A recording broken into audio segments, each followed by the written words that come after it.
So I should have said before I read that poem, or before we read that poem, sorry, that and I'm sure the translation was wonderful. I've got no idea, right?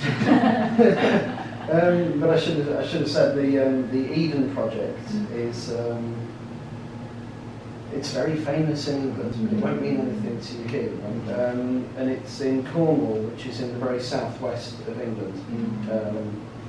It has its own history, actually, ancient history, really, or early medieval history as a different country, effectively.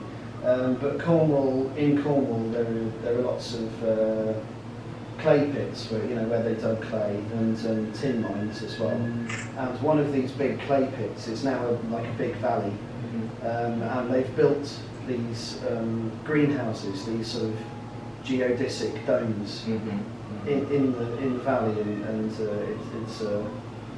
it's a wonderful collection of greenhouses. Effectively, it's very popular, and of course that sort of place is very popular with families. So when I went there, that's what I saw. And then I actually started writing this poem walking around while I was there, which doesn't normally happen. Normally the poems come a long time later, but on this occasion, I was actually there scribbling away. And all of their songs were badly written and had missing apostrophes, which I thought was funny as well.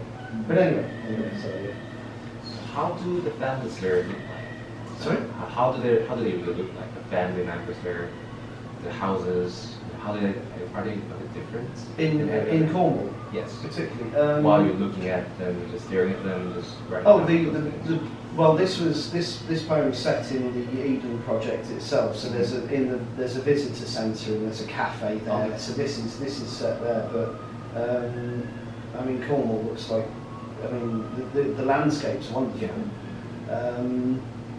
It's one of the poorest parts of England, but you wouldn't really know it to look at it because it's also very popular with people who have holiday homes. So the prices of houses are often, in the more coastal areas, are often actually very high because so local people are often priced out, which is something I think is terrible, but it's certainly true. So it's one of the poorest parts of England, but it's lovely, it's beautiful, and lots of fishing communities and that sort of thing. There is a Cornish language, but it's been revived really. It died out pretty much. It's a Celtic language, a bit like Irish, but not really. It's a different branch of Celtic language, but more like Welsh, if you know. But yeah, so to all intents and purposes, it just looks like the county next to it, Devon, really. It looks like England, it looks like southwest England. But there is a different history, and it has its own flag. It's very proud of its flag as well. And its own patron saint, St. Piran. Yeah. When I read that poem, the title is lovely, but I feel that it is about love. So I'm curious about why you choose this poem to. I hear that you introduce your one of your poems, but why you choose that poem to Korean? I don't know. I'll try and do better than that. But the simple answer is,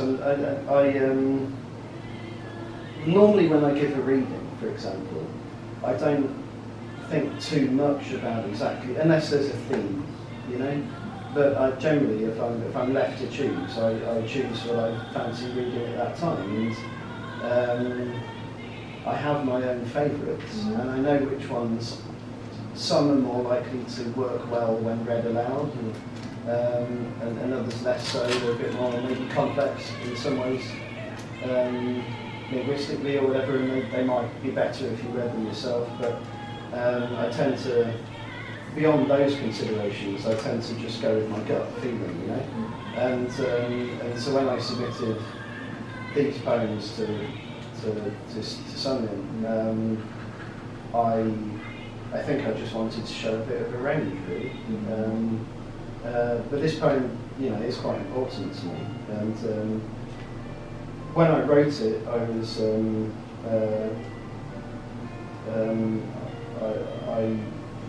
I guess I was about 35, 34.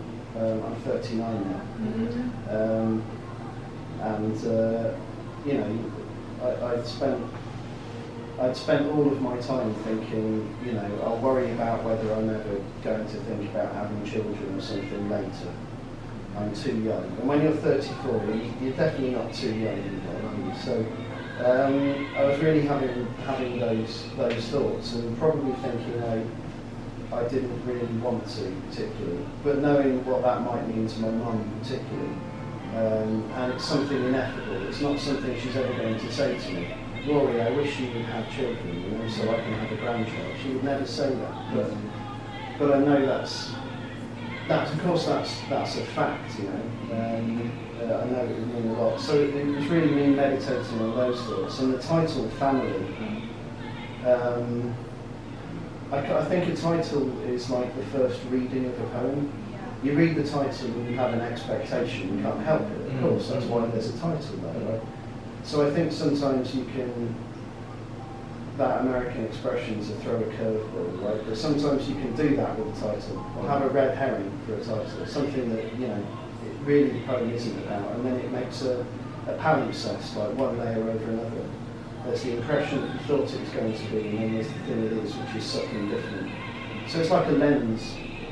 I'm throwing a lot of similes out, but it's like a lens for looking at the poem, which makes you see it in that context. So that's why it's called that, really. So it's really about not having a family, isn't it?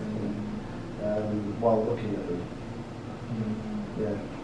I was a bit worried actually that some of the lines about the child, a red mop toddler, mop of hair.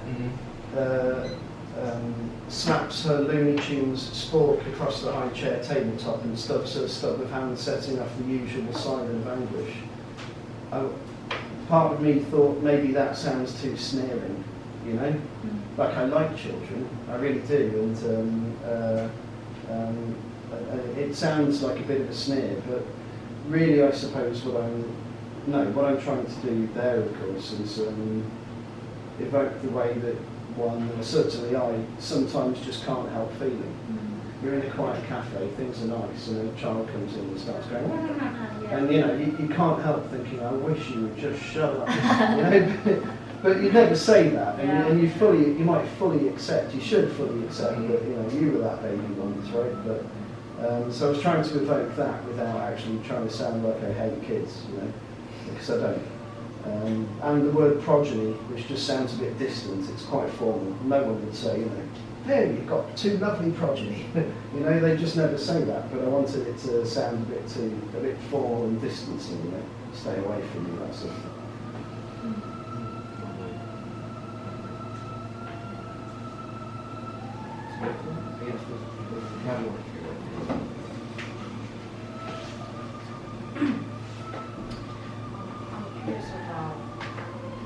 About the family, because when I thought about my family, it's so hard to me, because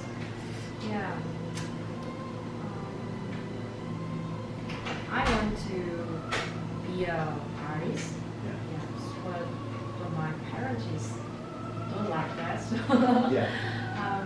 actually not fighting, but always I talk about my condition and my situation, but they don't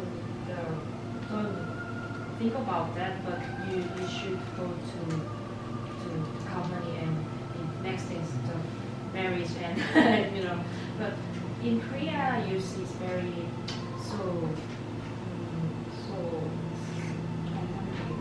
It's a very like typical life cycle where everyone should follow. Sure. Yeah. So marriage, having a child, have some house. So actually, so you think about